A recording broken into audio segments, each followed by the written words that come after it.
어떤 고통이나 어려움이 예상되면 그 일을 안 하는 것이 상식입니다. 그러나 교회의 사역은 역설적입니다. 고통과 어려움이 예상된다 해서 사역을 회피하면 교회는 그 자체로 고통과 어려움에 직면하게 됩니다. 그 교회는 병이 들어서 성장을 멈춘 식물과 같다고 필립이 안씨가 말했습니다. 우리는 예배에 대해서 사무엘의 결론을 들었습니다. 결국 다윗 때문에 우리 모두 수많은 눈물을 흘렸습니다. 사역에서 섬세함이란 아주 단순하게 말해 다른 누군가의 고통에 대해 마음의 결을 맞추는 것이라고 합니다. 그것은 다른 사람의 눈물을 먹는다는 뜻입니다. 눈물을 먹는다는 것은 눈물을 직접 흘리는 사람에게는 물론이려니와 그 눈물을 닦아주는 사람에게도 유익합니다. 이 사역은 예배 공동체인 교회에서 끊임없이 이루어져야 합니다. 우리들 교회가 성도 수도 많아지고 규모도 커졌습니다. 이런 때일수록 한결같은 모습으로 사역의 섬세함을 유지해야 한다고 생각을 합니다. 사무엘 상하의 긴 대장정을 마치고 하나님께서 우리들에게 어떤 말씀을 하기 원하실까 이렇게 묵상을 했습니다. 제가 초심을 잃진 않았는가. 그 교회 개척 초기에 처음 전했던 이 골로새서를 다시 펴보았습니다. 그래서 오히려 그때가 더 뜨겁지 않았을까 싶었지만 감사하게도 그때나 지금이나 크게 달라진 것은 없는 것 같습니다. 굳이 찾는다면 사역의 지경이 점점 더 넓어지고 있는 것이 초기와 달라진 점이라고 하겠습니다. 개척 초기에는 하나님께서 무너진 한 사람 한 사람을 독특한 방식으로 개별적으로 부르시고 세우시는 모습을 볼 수 있었습니다. 이제 하나님께서는 각 사람뿐 아니라 우리들 교회 전체에 공동체적 사명을 주시고 이에 응답하는지 아니면 내 자신, 내 가족, 우리 교회의 울타리 안에서 안주하며 우리끼리만 좋아하는 것은 아닌지 지켜보고 계시다고 생각이 듭니다. 지난주 설교 때 저의 고백처럼 여기까지 온 것은 제 자신으로서는 은혜라고밖에 말할 수 없습니다. 뭐 그때나 이때나 개인적으로는 늘 여기까지만 해도 충분하다 이렇게 생각이 되는데 사무엘이 끝나니까 그래 여기까지만 해도 난 할 일 다 했다. 충분하다. 예. 그리고 뭐 이렇게 저렇게 아프고 또 나이도 먹을 만큼 먹었고 이제 쉬고 싶다는 생각이 들었습니다. 그러나 이 오스기니스는 우리가 본향으로 갈 수 있는 것은 우리가 집으로 가는 길을 발견했기 때문이 아니고 그곳에서 줄곧 우리를 기다리고 계셨던 아버지의 부르심 때문이라고 했습니다. 길을 알기에 내가 쉬고 싶다고 쉬고 여기까지라고 제한 짓는 것은 하나님의 부르심의 방식이 아니라고 생각했습니다. 포기하지 않으시고 계속 기다리셨던 아버지의 부르심처럼 생애 마지막까지 구원의 복음이 미처 전해지지 못한 그곳에 먼저 찾아가서 복음을 전하는 것이 우리들 교회를 부르심이 소명에 응답하는 삶이 아닐까 싶습니다. 그런 의미에서 골로새서 설교를 다시 하려고 합니다. 골로새서는 에베소서와 같이 교회에 대하여 다룬 쌍둥이 서신입니다. 골로새 교회는 바울이 직접 개척한 교회는 아닙니다. 가정을 중심으로 이렇게 조그맣게 모인 그런 이제 교회였는데, 금욕주의, 천사 숭배 등 우상주의적 요소와 거짓 가르침, 또 원시 영지주의 등 이단 사상 등이 거기에도 침투하게 되었습니다. 사실 이렇게 성경을 보는 우리도 흔들리는데 그 무슨 그렇게 성경이 말씀이 있었겠습니까? 그래서 초대 기독교회는 굉장히 이단 때문에 전체가 서신서가 이단을 주의하라 그 얘기입니다. 한마디로 우리들 교회도 그렇게 외골수록 큐티하지 마, 하나만 보지 마, 예수에도 다른 게 있다니까 이거. 그래서 종교적 혼합주의에 물들게 되었습니다. 개척자 에바브라는 이 사실을 옥중에 갇혀 있는 바울에게 보고했고, 바울은 지금 감옥에서도 지금 옥중서신이라고 하죠, 그죠? 내가 옥중에서도 다른 사람을 이렇게 전도할 수 있는 거기까지 가는 사람이, 소명받은 사람이 아닌가 싶습니다.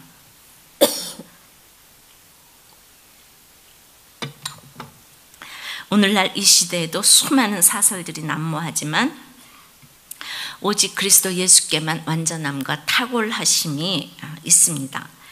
고난이 해결되어서, 아니면 고난이 너무 오래 지속되어 신앙을 유지하기 어려운 분들이 계십니까? 그런 우리에게도 하나님의 부르신 뜻이 있습니다. 우리는 교회를 통하여 완전하신 그리스도 예수를 알아야 하고, 교회 밖 세상에 이 예수를 전해야 합니다. 오늘 본문 말씀 골로새서 1장 1절서부터 2절까지를 살펴보며 나와 우리들 교회에 그 주신 공동체적 소명에 대해서 생각을 해보려고 합니다. 자, 소명에는 하나님의 뜻이 있습니다. 1절입니다. 하나님의 뜻으로 말미암아 그리스도 예수의 사도된 바울과 형제 디모데는 뜻이 있으신 하나님입니다. 하나님의 뜻이란 말은 하나님의 계획 속에서 한 개인에 대한 의도와 기대를 말합니다. 그것은 나를 향한 하나님의 이제 뜻이 있다는 것입니다. 바로 그 하나님의 뜻이 소명입니다. 임금이 신하에게 명령하는 것, 하나님이 우리에게 명령하는 것. 그래서 소명은 부르심으로 번역됩니다. 성경을 소명이라는 시각에서 본다면 그 메시지의 중심은 하나님이 사람들을 자기에게로 부르는 과정이라고 할 수 있습니다.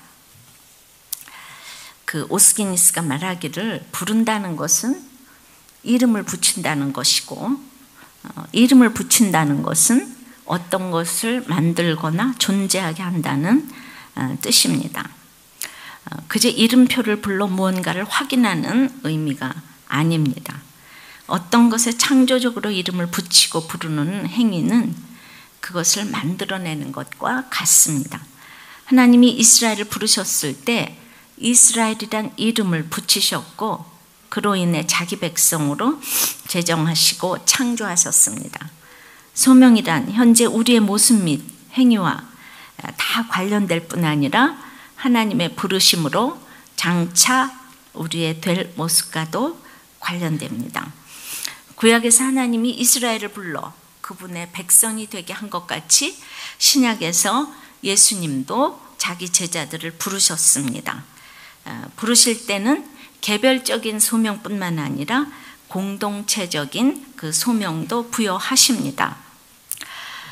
개척 초기에 어떤 집사님 가정에 우리들 교회를 놓고 기도하면서 보냄받은 곳이 여긴가 거긴가 이러면서 인도를 받고 오셨어요. 감사하게도 섬기던 교회에서는 주일 예배 시간에 축복하며 파송을 해주셨습니다. 그때 이 개척교회에 이렇게 이제 그 파송을 해주셔서 얼마나 감사한지 몰랐습니다. 그런 분들이 우리들 교회에 맨 처음에 여러분 계셨습니다. 그래서 참 그 빚진 자입니다. 이렇게 개인도 이렇게 소명을 받아야 되지만 우리들 교회도 이제 부르심 받은 곳이 어딘가, 하나님의 소명이 있는 곳입니다. 말씀 묵상으로 가정을 살려내는 이런 소명을 주셨다고 생각을 합니다. 지난주 우리 사사기 큐티했습니다. 4장에 드보라가 사사가 되어 40년 통치했다고 합니다. 그 당시 그 바락이 용사였지만은 본인의 영광은 제쳐두고 오직 이스라엘의 승리만을 위해서 그 드보라 밑에서 철저히 이인자를 자처하면서 드보라를 의지하는 장면이 나옵니다.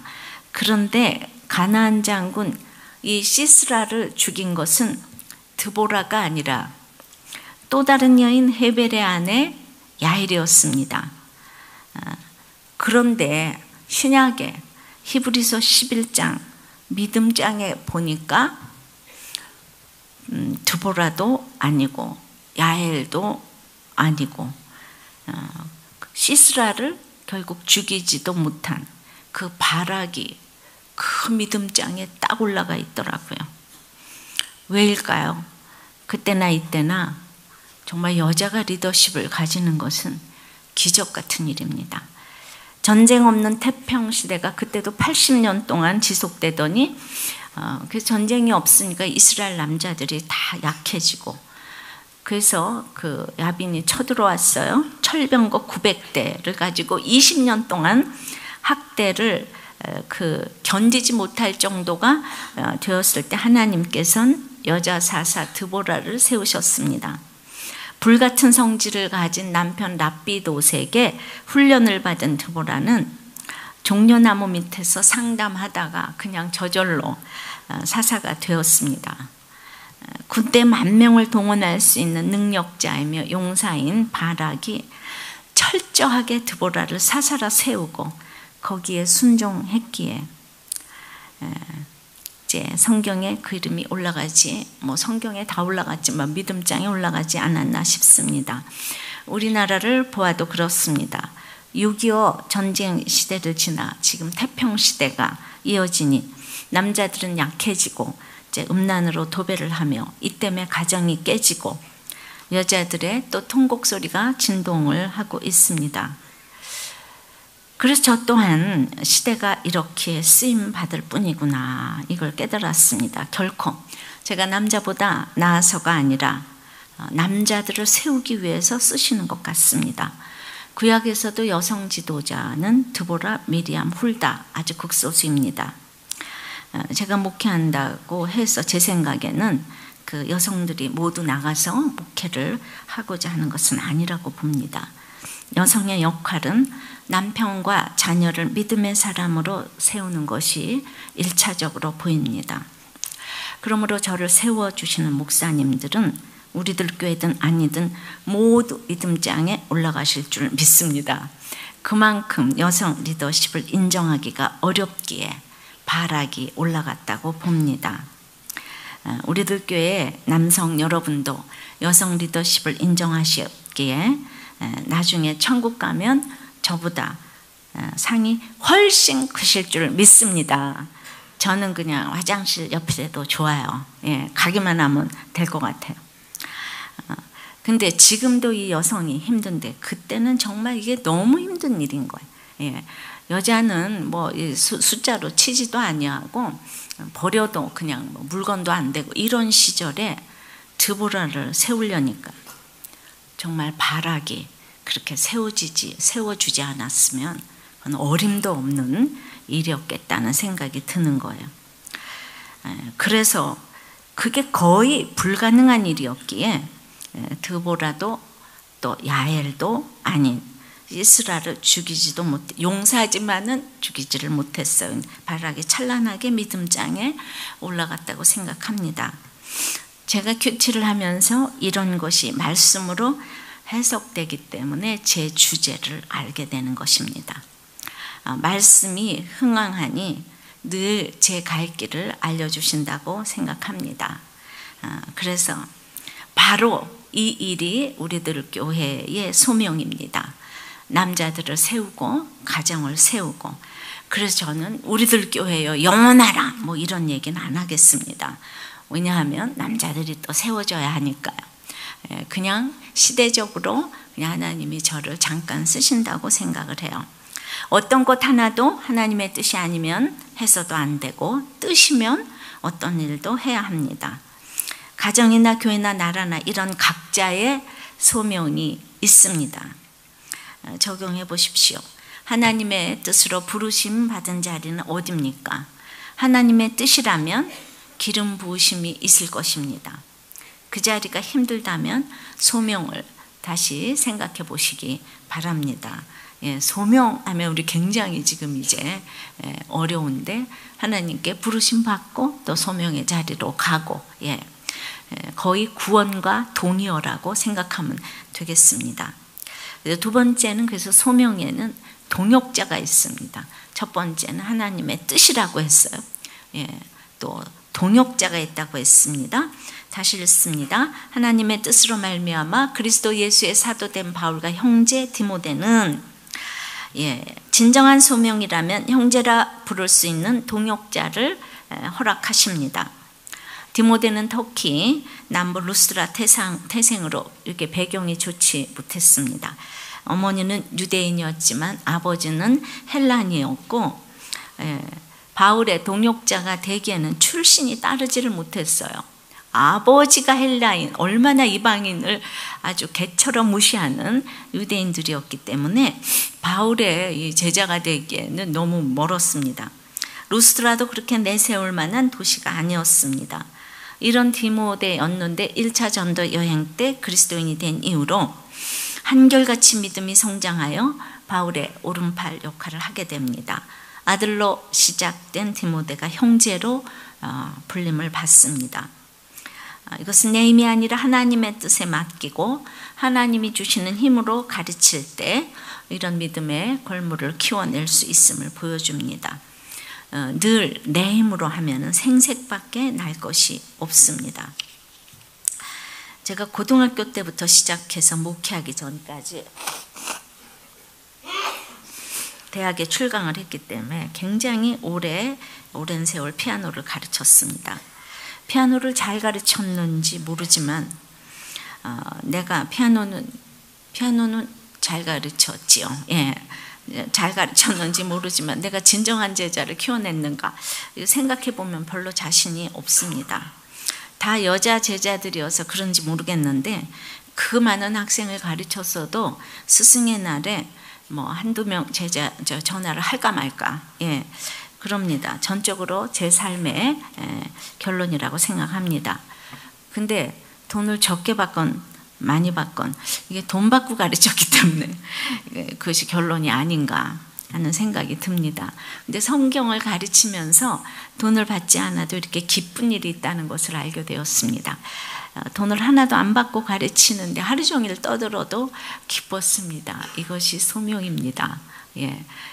자기의 재능과 이 소명 다릅니다. 은사라고도 할 수 있는데 진짜 은사는 십자가를 통과해야 고통을 겪어봐야 자기의 은사, 소명이 나타나는 것 같아요. 성경을 가르치고 믿음으로 양육했던 학생들은 찾아온 학생도 있지만은 찾아오지 않은 학생도 많지만은 그래도 잊지 않고 찾아옵니다. 어떤 때는 저를 보기만 해도 그냥 눈물을 흘리고 마치 엄마를 본 듯해 합니다. 그래서 집회를 가보면 가난 때문에 부모와 이렇게 불화 때문에 공고함을 받고 말씀을 들으러 왔던 아이들은 저보다 지금 더 훌륭한 적용을 하면서 그 말씀을 이렇게 살아내고 있는 아이들을 이렇게 종종 만납니다.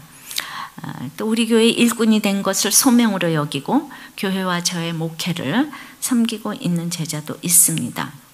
이제 그 아이들이 이제 저와 함께 늙어가며 저의 동력자 또한 그리스도 예수의 사도이며 하나님의 동력자로 섬기고 있는 모습에 감사할 뿐입니다.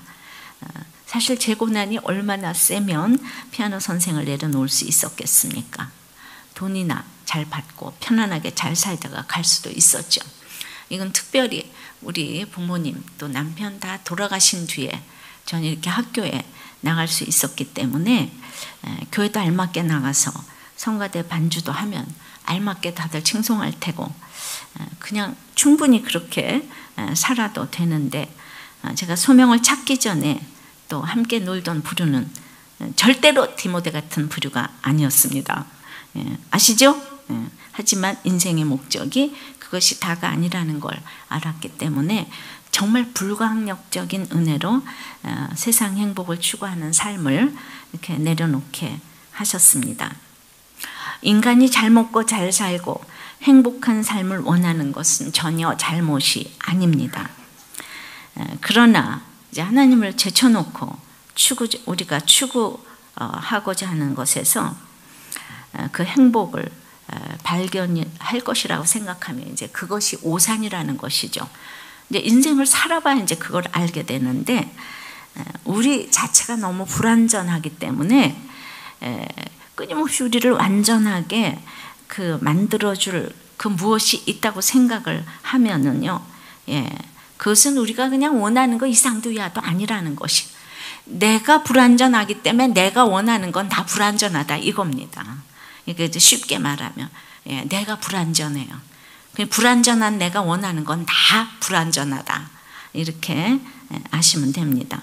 그래서 많은 사람들이 주의 일을 한다고 하면서도 내가 가지지 않는 세상적 조건이 있는 스펙이나 또 뭐 함께 주의 일을 그런 사람과 함께 주의 일을 하고 싶어 합니다. 학벌이 있어야 되고 믿음의 집안이어야 하고 어느 정도 돈도 있으면 너무 좋고 영적으로 수준이 비슷한 사람이어야 효과적으로 주의 일을 할 수 있다고 생각을 합니다.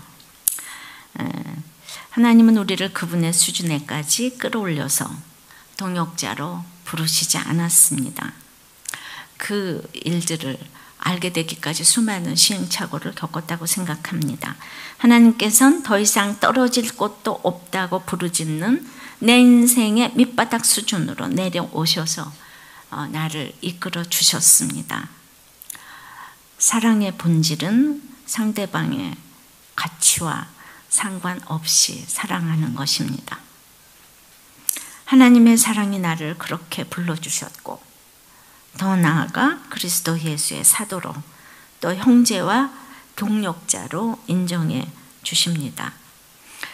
바울이 디모데를 동력자로 삼았듯이 저 또한 지나면서 보니까 가시적으로도 지금 인생의 이제 하프타임을 훨씬 넘어선 이때에 참 어렸을 때부터 큐티를 했지만은 지금 내 옆에서 이렇게 가장 이렇게 지근거리에 섬긴 우리 사역자들을 보면 힘들고 정말 너무나 어려운 환경을 거친 분들이 이렇게 동역자가 되고 있는 것을 보게 됩니다. 참 결론은 이런 것이구나. 진짜 어디나 바울에게 디모데가 있듯이 그래서 이런 과정을 이렇게 다 거쳤습니다. 요즘에는 정말 앉으나서나 교회를 생각하게 되니까 교회 얘기를 같이 기쁘게 나누고 슬퍼하고 이제 이런 것이 가장 즐겁습니다. 바울은 다소시 출신의 가말리엘 문화생의 로마 시민권을 가진 지금으로 말하면 유력한 집안의 대단한 스펙을 가진 사람이었습니다. 이렇게 대단했던 사람이 친척 친구들 다 어디로 가고 끝까지 그와 함께 예수님을 부르짖은 사람은 내세울 것 없는 디모데, 천막 만드는 브루스길라 아굴라가 목을 내놓겠다고 했었어요. 바울을 위해서.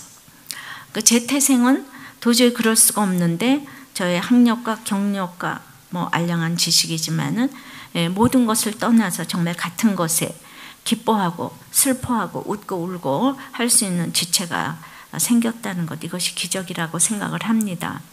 그동안에도 많이 있었지만은 진짜 모든 것을 갖추고 서로 기뻐하고 슬퍼하기는 참 이제 힘들다는 것을 수많은 사역을 통해서 이렇게 깨닫게 됩니다. 하여튼 여러분들이 저를 보면서 기적 이렇게 생각하시면 됩니다. 저 김양재 목사는 기적, 정말 제 가치관이 그렇게 달라졌습니다. 제가 생각할 때 정말 제가 어떻게 이렇게 달라졌나 적용해 보십시오.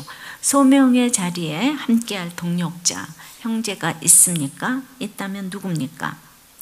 이렇게 바울처럼 하나님의 뜻으로 소명을 받고 디모데 같은 동력자가 생기면 지경이 넓어지고 힘을 얻어서 2절 말씀처럼 골로새 같은 교회로 나가게 됩니다.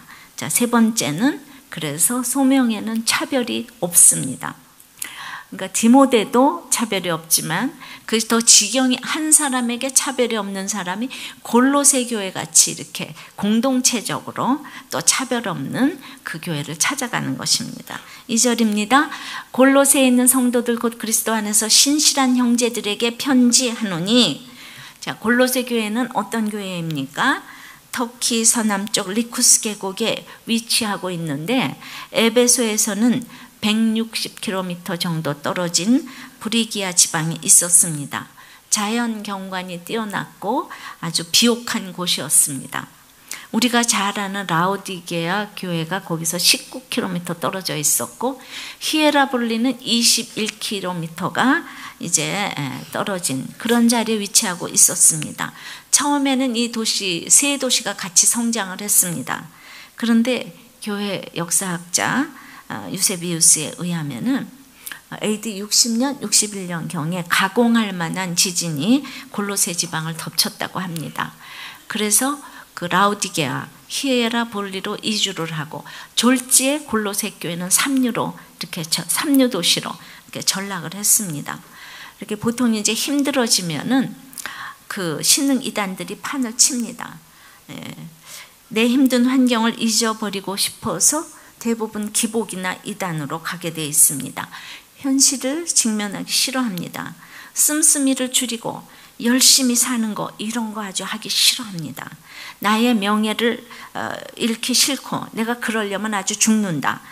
그래서 직면하기 싫어서 그래도 내가 누군데 이 세상에서 회복되는 걸 바라보면서 다 이상한 이단에 이렇게 빠지게 되는 것입니다.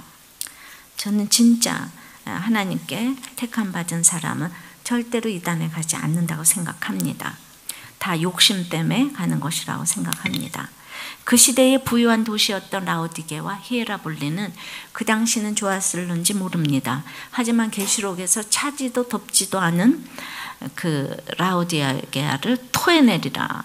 당시에도 이미 책망을 들었습니다.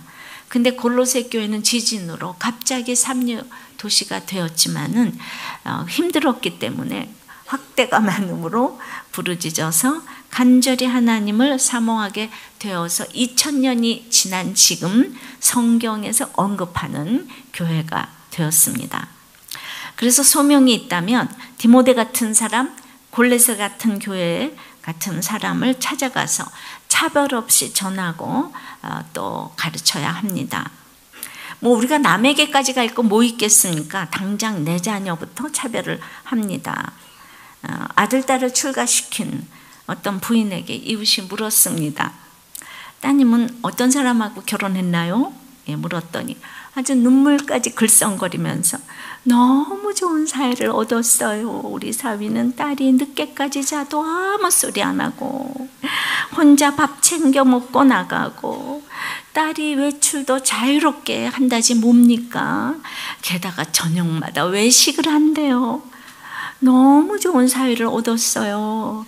예, 그래서 그 이웃이 그러세요. 그럼 며느님은 어떤 며느님을 얻으셨나요? 그랬더니 신경질을 팍 내면서 말도 마세요. 생각만 해도 불쾌해요. 며느리가 얼마나 게으르고 사치스러운지 아침마다 늦잠 자고 밖에 안 나가는 날이 없고 집에서 밥하기 귀찮다고 한 달에 한 번씩이나 외식을 한다지 뭡니까? 한 번, 한 달에 한 번. 예, 그 자기 딸은 매일, 예, 그래서 그 아들, 딸을 그러면서 가정교육을 그따위로 시킨 사돈댁이 정말 한심하지 뭡니까? 그러니까 아들, 딸을 놓고도 이렇게 차별을 합니다. 며느리, 사위도 내 자식인데 전혀 다른 입장에서 차별을 합니다. 이게 죄인지도 모르고 자식도 이런 식으로 이제 차별을 하고 교육을 시킵니다. 여러분은 어떻습니까?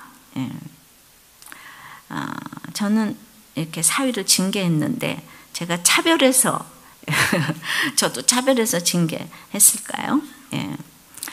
그것이 아니고 우리 자녀들 중에 제일 인재인데다가 제일 건강한 시각을 가졌다고 생각하기에 할 수 있었다고 생각합니다. 게다가 고의적인 실수는 아니기 때문에 제가 자책이 된 일주일이기도 했습니다. 필립이 안시는 가족이란 우리로서는 선택의 여지가 없는 인간 기구이다. 그러나 교회는 여기서 한 단계 더 나아가야 한다고 말합니다. 유대인이나 헬라인이나 남자나 여자나 종이나 자유인이나 건강한 사람, 불편한 사람, 성공한 사람, 실패한 사람, 사람 사이의 모든 인위적인 구별은 하나님의 은혜 안에서 녹아 없어져야 합니다. 교회는 자발적으로 그런 공동체를 형성해야 합니다. 그것은 예수 그리스도라는 하나의 끈이 우리를 묶기 때문에 그렇습니다. 이와 같은 공동체는 아무래도 가족의 모습과 유사합니다. 비록 화를 내기도 하고 때려주기도 하고 욕설이 난무할 때도 있지만 가족이란 내가 가면 받아주지 않을 수 없는 곳이 아니겠습니까? 적용은 내가 찾아가야 할 영육 간의 힘든 소명의 대상 골로새 교회는 누굽니까? 자, 소명에는 하나님의 뜻이 있고 소명에는 동역자가 있고 소명에는 이렇게 이제 또 힘든 그 대상이 있다고 했습니다. 찾아가야 할 대상이 있다고 했습니다. 네 번째는 소명에는 가장 중요한 은혜와 평강이 따라옵니다. 2절입니다.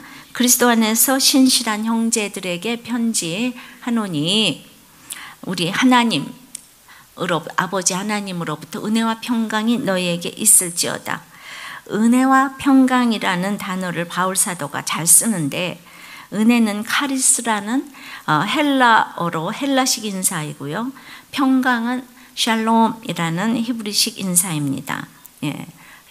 헬라어로 에이레네가 또 같은 의미 됩니다. 히브리 사람들은 소수 민족이어도 선민의식이 너무 강해서 절대로 히브리식 인사만 하고 히브리어만 썼습니다. 하지만 이 서신이 쓰여질 당시는 모든 길은 로마로 통한다는 팍스 로마나 시대로 성경도 헬라어로 쓰여졌습니다. 영적으로 최고의 교만한 사람과 육적으로 최고의 교만한 사람이 불이 붙은 그런 시대에 바울 사도가 이방인을 위한 사도로 부름을 받았기 때문에 이 두 문화를 다 인정해야 하지 않겠습니까? 그래서 바울 서신서에는 항상 은혜와 평강이라는 헬라식 인사와 히브리식 인사를 겸하고 있습니다. 이렇게 서로의 문화를 인정해 줘야 합니다. 우리 교회 성전이 지어지고 많은 성도들이 몰려오고 있는 와중에 정말 이 기존에 힘든 시절을 보냈던 분들이 새로운 분들에게 바로 처방을 해서 상처받았다고 하는 이야기가 종종 들려옵니다. 공감대가 형성되지 않은 관계에서 직분을 가진 자라는 이유로 바로 처방할 때 자칫하면 사랑 없는 지적으로 느낄 수 있습니다. 정말 전쟁을 모르는 세대가 이제 점점 오고 있습니다. 또 하나 예를 들자면 우리 교회 청소년부는 아무래도 고난 많은 아이들이 많이 있습니다. 담당 목사님이 이 아이들의 눈높이에 딱 맞춰주시느라고 때로 아이들이 쓰는 험한 말도 설교 중에 종종 하십니다. 우리는 술 먹고 담배 피는 죄인들이요 다 내게로 오라 이런 분위기가 좀 있기 때문에 이제 그래서 그 아이들이 참 많이 살아납니다. 근데 어렸을 때부터 와서 10년이 됐으니까 벌써 양육을 받고 우리들 교회에서도 좋은 모범생 아이들이 자라고 있습니다. 그러므로 이제 또 무조건 고난만 외치는 시대가 지난 거예요. 예, 이거 히브리식과 헬라식을 다 골고루 문화를 인정해야 되는데 저쪽 동네, 예, 판교 동네 좋은 것만 보고 잘 훈련 모범생 아이들이 오면은 아이들이 휴대폰만 해요 이러면서 집에 가서 예배를 드려야 되겠는데, 예, 우리 애들이 도리어 휴대폰만 하고 예배 드리러 온 아이는 이렇게 듣다가 예배 못 드리겠다고 나가기도 합니다. 그럴 때 힘든 시간을 겪은 분들은 쟤들이 고난이 없어서 그래 하면서 우리한테 맞추지 못하는 것을 일축하기도 합니다. 예, 그러니까 우리 뭘 옳고 그름이 절대로 아니잖아요. 이것도 저것도 사도 바울처럼 다 이렇게 비본질은 포기를 하고 또 혹은 포용하면서 그렇게 전해야 합니다. 초대 기독교에도 히브리파 과부, 헬라파 과부가 싸웠어. 정말 서로 이렇게 문화가 다른 걸 인정하지 않으면 안 됩니다. 희문은 이제 판교가 벌써 멀리 갔더니 이제 그렇게 될 수가 있습니다. 예, 사실은 이곳에 오면 꼭 성지 같고 고향 같고 편한 게 있긴 있어요. 예, 또 판교 가서는 딴소리 하고 제가. 예. 그러니까 본질적이 아닌 것은 이해하고 인정하는 것이 학생들을 가르칠 때나 복음을 전할 때나 중요하다고 생각합니다. 아버지 하나님으로부터 온 은혜를 빌어주며 나라의 문화, 가정의 문화, 개인의 문화를 인정하면서 지혜롭게 포용할 때 구원의 이제 이런 소명을 이룰 수가 있습니다. 하지만 이게 또 이렇게 가르치다가 본질적인 것을 놓쳐서는 안 됩니다. 제사를 지내거나 우상을 섬기는 것은 절대 타협의 대상이 아닙니다.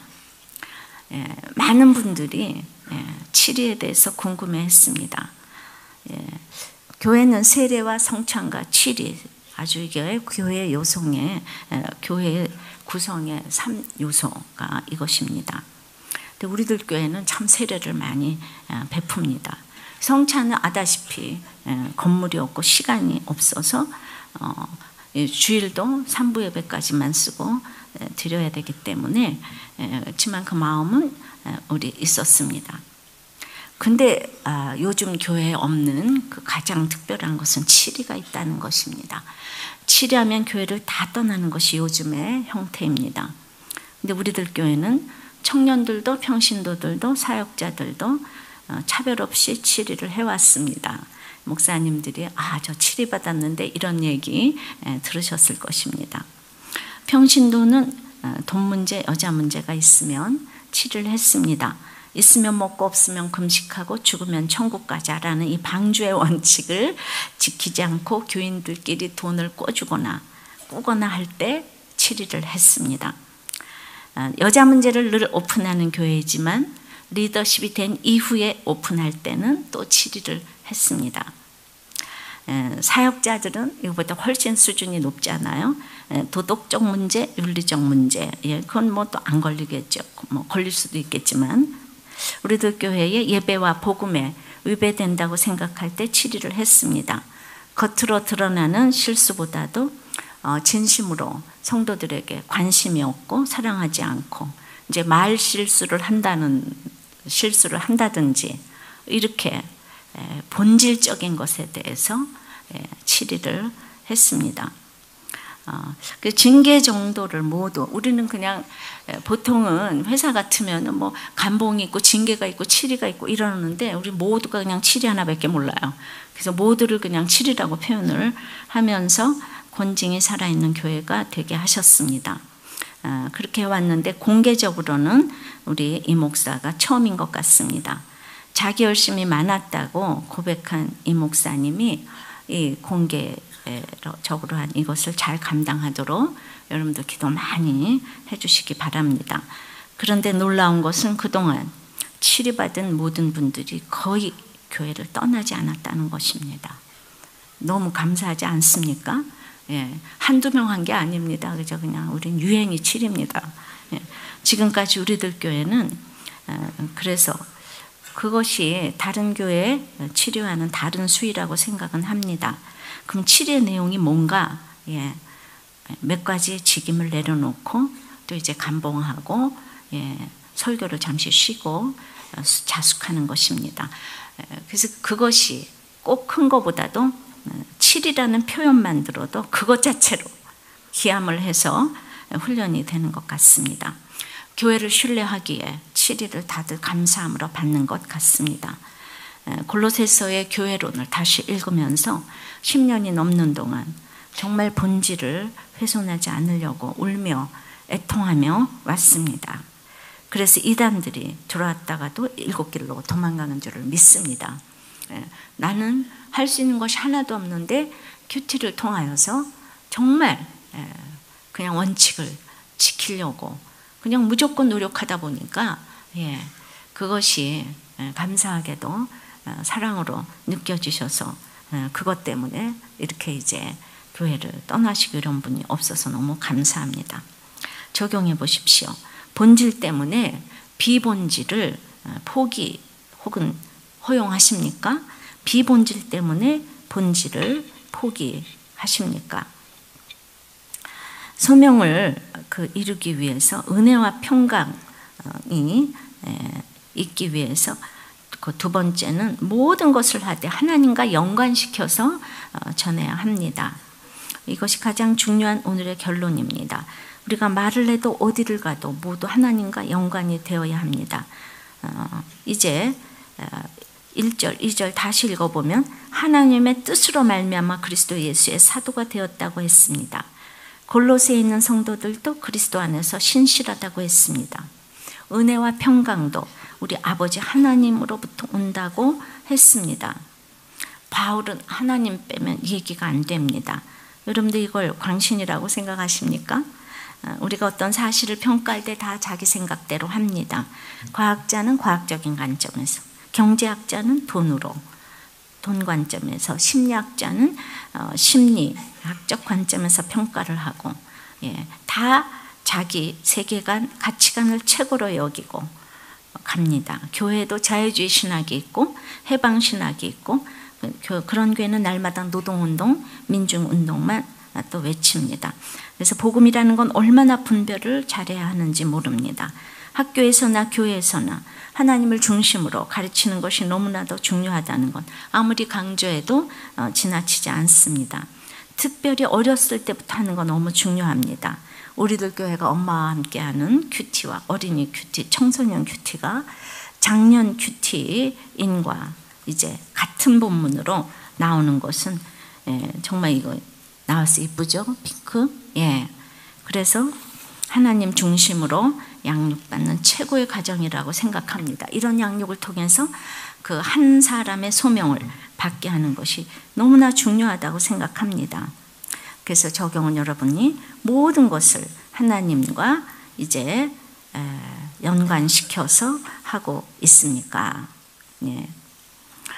자, 그래서 그 골로새 교회 같은 환경에 처해 있던 분이 소명을 받고 이제 복음이 전해져서 소명을 받고 다시 또 골로새 교회 같은 곳을 찾아가는 간증을 하신 분 얘기를 들려드리겠어요. 목회자 세미나에 오셨던 목사님의 간증입니다. 이분은 우리 사역자들하고 보니까 나이가 참 비슷한데 제가 다시 읽어보면서 그 소명이라는 것은 정말 부유한 사람이 아니라 이렇게 미말에 처한 사람들이 이 소명을 정말 받는 건 만고의 진리구나 이 생각을 합니다.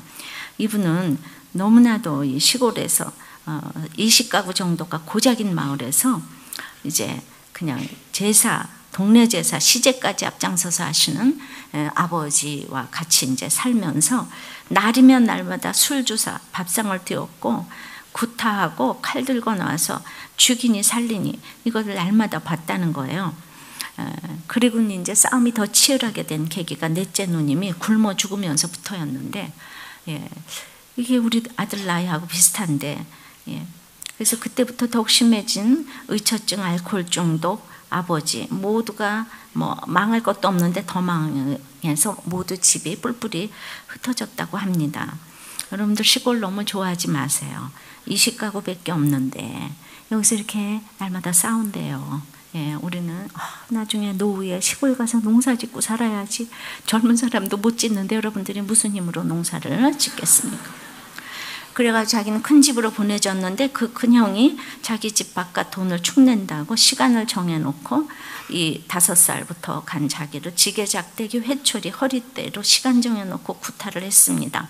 그때 내 나이 7살 1학년이었습니다. 그래서 그때부터 자기도 화가 나면 돌을 들어 아이들의 머리를 찍었고 나쁜 짓을 일삼아 했습니다.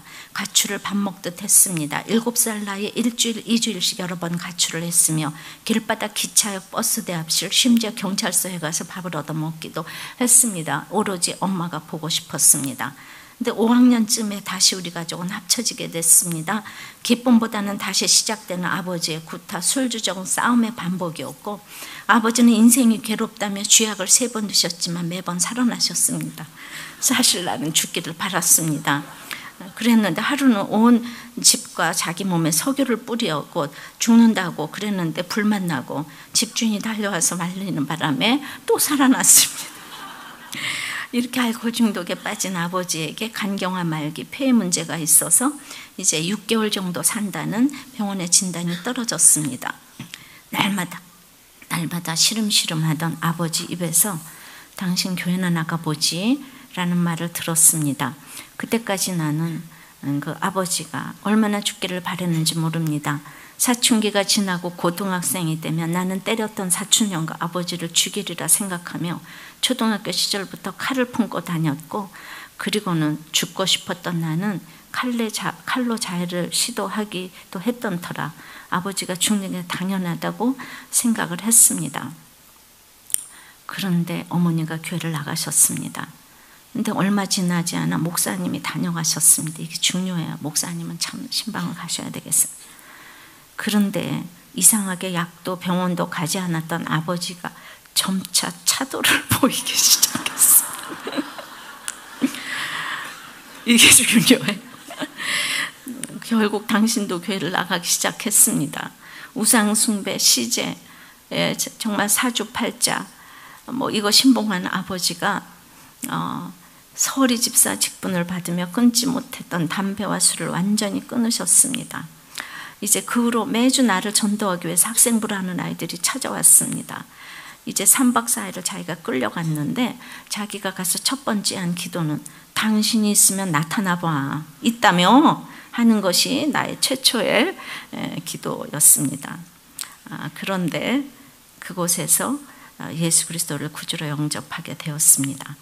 회개의 눈물이 아니라 위로하심에 나오는 절규의 눈물이었고 태어나 단 한 번도 듣지 못했던 사랑한다, 내가 너를 기뻐한다라는 말을 마음으로 수없이 들었기 때문입니다. 날마다 마음으로 아버지가 죽기를, 사촌형을 죽이려 칼을 품고 있는 나, 그런 개 같은 내 인생이라고 생각하며 모든 것을 증오하고 파괴하기를 서슴지 않았던 나에게 주님은 찾아와서 사랑한다 하는 것입니다. 쉬지 않고 저는 울었습니다. 그런데 그때부터 아버지, 어머니가 변해갔습니다. 개척교회인 그곳에서 아버지는 그 교회 처음으로 장로님이 되셨습니다. 어머니는 권사님, 누나들은 집사, 나는 전도사를 하게 되었습니다. 예수 믿으면서 제일 나를 아프게 했던 것은 주님, 내가 어렸을 때 구타당하고 집 나가고 아팠을 때 어디 계셨어요? 라는 것입니다. 그러나 주님은 말씀하셨어요. 내가 너와 함께 그곳에 있었노라. 이렇게 인생의 과거의 문제가 해결되고 미래의 사명을 주셔서 가야 할 길을 알게 하신 주님께 감사드립니다. 선교사로 가서 힘들지 않았냐는 질문을 자주 받습니다. 그러나 그때마다 나의 대답은 늘 간단 명료했습니다. 사랑하니까요. 말씀을 맺습니다.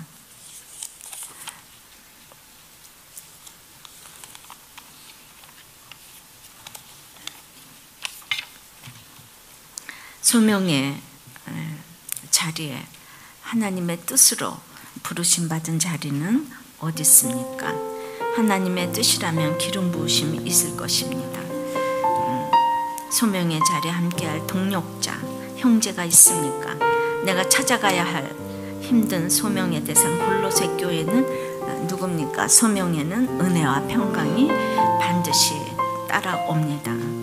찬양하고 기도하겠습니다. 그 말씀 기억하며 함께 찬양하십시다. 따스한 성령님,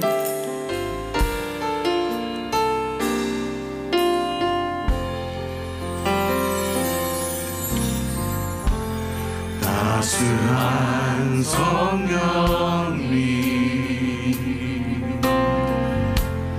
마음으로 보내 내 몸을 감싸며 주어지는 평안, 만족함을 느끼네. 사랑과 진리의 주님, 사랑과 진리의 한 줄기 빛보내 내 몸을 감싸며 주어지는 평안, 그 사랑을 부르신 곳에 서겠습니다. 부르신 곳에서 나는 예배하네. 어떤 상황에도 나는 예배, 부르신 곳에서 나는 예배하네. 어떤 상황에도 나는 내가 걸어갈 때 길이 되고 삶이 되게 하십니다. 내가 걸어갈 때 길이 되고 살아갈 때 삶이 되는 그곳에서 예배하네. 내가 걸어갈 때 길이 되고 살아갈 때 삶이 되는 그곳에서 우리 오른손을 엎드리고 찬양합시다. 부르신 곳에서 나를 예배하네. 어떤 상황에도 나는 예배하네. 부르신 곳에서 나를 예배하네. 어떤 상황에도 나는, 우리 한번 고백합시다. 부르신 곳에서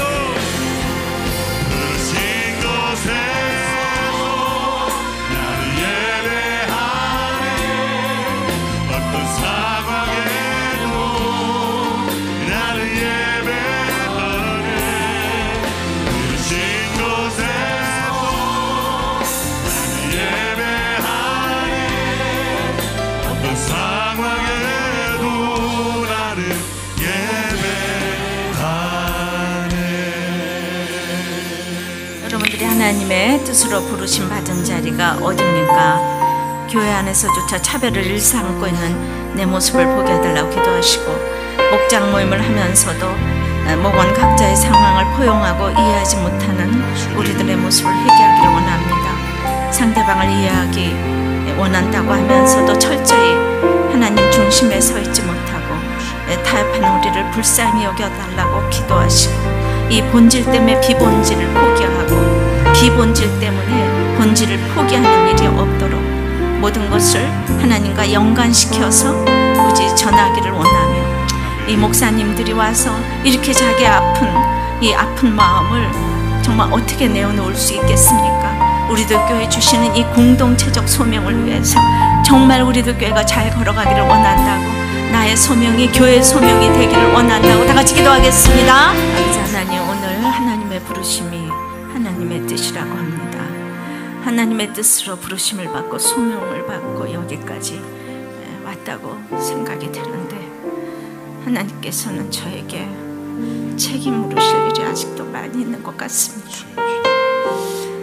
제가 골로새 교회를 정말 이렇게 마다하는 것이 있기 때문에 하나님이 속지 않으시고 이렇게 참으로 저의 사랑 없음을 이렇게 알려주십니다. 참으로 적용이 끝까지 되지 아니하고 상대방의 마음을 이해한다고 하면서 철저히 그 하나님 중심적이지 못한 것이 저에게 있음을 또한 보게 됩니다. 여러분은 어떤 자리에 부름을 받았습니까? 힘든 남편, 섬기는 자리에 부름을 받았습니까? 돈 없는 남편을 섬기는 자리에 부름을 받았습니까? 가슴이 미어지는 힘든 자녀에게 부름을 받았습니까? 힘든 직장에 부름을 받았습니까? 암이라는 병에 부름을 받았습니까? 그것이 오늘 여러분들의 소명이라면 그 자리에 기름을 부어주실 것을 믿습니다. 참으로 그곳에서 사명을 감당하고 소명을 감당하며 하나님을 전할 수 있는 여러분들이 되어서 골로새 교회 같은 교회를 찾아가며 디모데를 찾아내는 여러분들이 될 수 있도록 주님 역사하여 주시옵소서. 골로새서 1장 1절 2절의 짧은 본문이지만 영원토록 소명이 기억나는 마음판에 새겨지는 이 구절이 될 수 있도록 주님 역사하여 주시옵소서. 하나님께서 주신 이 소명을 이제 세상 밖으로 전할 수 있는 우리가 될 수 있도록 주님 도와주시옵소서. 예수님 이름으로 기도하옵나이다. 아멘. 그것이 아니고 우리 자녀들 중에 제일 인재인데다가 제일 건강한 시각을 가졌다고 생각하기에 할 수 있었다고 생각합니다. 게다가 고의적인 실수는 아니기 때문에 제가 자책이 된 일주일이기도 했습니다. 필립이 안시는 가족이란 우리로서는 선택의 여지가 없는 인간 기구이다. 그러나 교회는 여기서 한 단계 더 나아가야 한다고 말합니다. 유대인이나 헬라인이나 남자나 여자나 종이나 자유인이나 건강한 사람, 불편한 사람, 성공한 사람, 실패한 사람 사이의 모든 인위적인 구별은 하나님의 은혜 안에서 녹아 없어져야 합니다. 교회는 자발적으로 그런 공동체를 형성해야 합니다. 그것은 예수 그리스도라는 하나의 끈이 우리를 묶기 때문에 그렇습니다. 이와 같은 공동체는 아무래도 가족의 모습과 유사합니다. 비록 화를 내기도 하고 때려주기도 하고 욕설이 난무할 때도 있지만 가족이란 내가 가면 받아주지 않을 수 없는 곳이 아니겠습니까? 적용은 내가 찾아가야 할 영육 간의 힘든 소명의 대상 골로새 교회는 누굽니까? 자, 소명엔 하나님의 뜻이 있고 소명에는 동역자가 있고 소명에는 이렇게 이제 또 힘든 그 대상이 있다고 했습니다. 찾아가야 할 대상이 있다고 했습니다. 네 번째는 소명에는 가장 중요한 은혜와 평강이 따라옵니다. 2절입니다. 그리스도 안에서 신실한 형제들에게 편지하노니 우리 하나님 아버지 하나님으로부터 은혜와 평강이 너희에게 있을지어다. 은혜와 평강이라는 단어를 바울 사도가 잘 쓰는데 은혜는 카리스라는 헬라어로 헬라식 인사이고요. 평강은 샬롬이라는 히브리식 인사입니다. 헬라어로 에이레네가 또 같은 의미 됩니다. 히브리 사람들은 소수 민족이어도 선민의식이 너무 강해서 절대로 히브리식 인사만 하고 히브리어만 썼습니다. 하지만 이 서신이 쓰여질 당시는 모든 길은 로마로 통한다는 팍스 로마나 시대로 성경도 헬라어로 쓰여졌습니다. 영적으로 최고의 교만한 사람과 육적으로 최고의 교만한 사람이 불이 붙은 그런 시대에 바울 사도가 이방인을 위한 사도로 부름을 받았기 때문에 이 두 문화를 다 인정해야 하지 않겠습니까? 그래서 바울 서신서에는 항상 은혜와 평강이라는 헬라식 인사와 히브리식 인사를 겸하고 있습니다. 이렇게 서로의 문화를 인정해 줘야 합니다. 우리 교회 성전이 지어지고 많은 성도들이 몰려오고 있는 와중에 정말 이 기존에 힘든 시절을 보냈던 분들이 새로운 분들에게 바로 처방을 해서 상처받았다고 하는 이야기가 종종 들려옵니다. 공감대가 형성되지 않은 관계에서 직분을 가진 자라는 이유로 바로 처방할 때 자칫하면 사랑 없는 지적으로 느낄 수 있습니다. 정말 전쟁을 모르는 세대가 이제 점점 오고 있습니다. 또 하나 예를 들자면 우리 교회 청소년부는 아무래도 고난 많은 아이들이 많이 있습니다. 담당 목사님이 이 아이들의 눈높이에 딱 맞춰주시느라고 때로 아이들이 쓰는 험한 말도 설교 중에 종종 하십니다. 우리는 술 먹고 담배 피는 죄인들이요, 다 내게로 오라, 이런 분위기가 좀 있기 때문에 이제 그래서 그 아이들이 참 많이 살아납니다. 근데 어렸을 때부터 와서 10년이 됐으니까 벌써 양육을 받고 우리들 교회에서도 좋은 모범생 아이들이 자라고 있습니다. 그러므로 이제 또 무조건 고난만 외치는 시대가 지난 거예요. 이거 히브리식과 헬라식을 다 골고루 문화를 인정해야 되는데 저쪽 동네, 반교 동네 좋은 것만 보고 잘 훈련 모범생 아이들이 오면은 아이들이 휴대폰만 해요 이러면서 집에 가서 예배를 드려야 되겠는데, 우리 애들이 도리어 휴대폰만 하고 예배 드리러 온 아이는 이렇게 듣다가 예배 못 드리겠다고 나가기도 합니다. 그럴 때 힘든 시간을 겪은 분들은 쟤들이 고난이 없어서 그래 하면서 우리한테 맞추지 못하는 것을 일축하기도 합니다. 그러니까 우리 뭘 옳고 그름이 절대로 아니잖아요. 이것도 저것도 사도 바울처럼 다 이렇게 비본질은 포기를 하고 또 혹은 포용하면서 그렇게 전해야 합니다. 초대 기독교에도 히브리파 과부, 헬라파 과부가 싸웠어. 정말 서로 이렇게 문화가 다른 걸 인정하지 않으면 안 됩니다. 그래서 희문은 이제 판교가 벌써 멀리 갔더니 이제 그렇게 될 수가 있습니다. 사실은 이곳에 오면 꼭 성지 같고 고향 같고 편한 게 있긴 있어요. 또 판교 가서는 딴소리 하고 제가. 그러니까 본질적이 아닌 것은 이해하고 인정하는 것이 학생들을 가르칠 때나 복음을 전할 때나 중요하다고 생각합니다. 아버지 하나님으로부터 온 은혜를 빌어주며 나라의 문화, 가정의 문화, 개인의 문화를 인정하면서 지혜롭게 포용할 때 구원의 이제 이런 소명을 이룰 수가 있습니다. 하지만 이게 또 이렇게 가르치다가 본질적인 것을 놓쳐서는 안 됩니다. 제사를 지내거나 우상을 섬기는 것은 절대 타협의 대상이 아닙니다. 많은 분들이 7위에 대해서 궁금해했습니다. 교회는 세례와 성찬과 7위, 아주 이게 교회 요성의 교회 구성의 3요소가 이것입니다. 근데 우리들 교회는 참 세례를 많이 베풉니다. 성찬은 아다시피 건물이 없고 시간이 없어서 주일도 3부 예배까지만 쓰고 드려야 되기 때문에 그렇지만 그 마음은 우리 있었습니다. 근데 요즘 교회에 없는 그 가장 특별한 것은 7위가 있다는 것입니다. 7위하면 교회를 다 떠나는 것이 요즘의 형태입니다. 근데 우리들 교회는 청년들도 평신도들도 사역자들도 차별 없이 7위를 해왔습니다. 목사님들이 저 7위 받았는데 이런 얘기 들으셨을 것입니다. 평신도는 돈 문제, 여자 문제가 있으면 7위를 했습니다.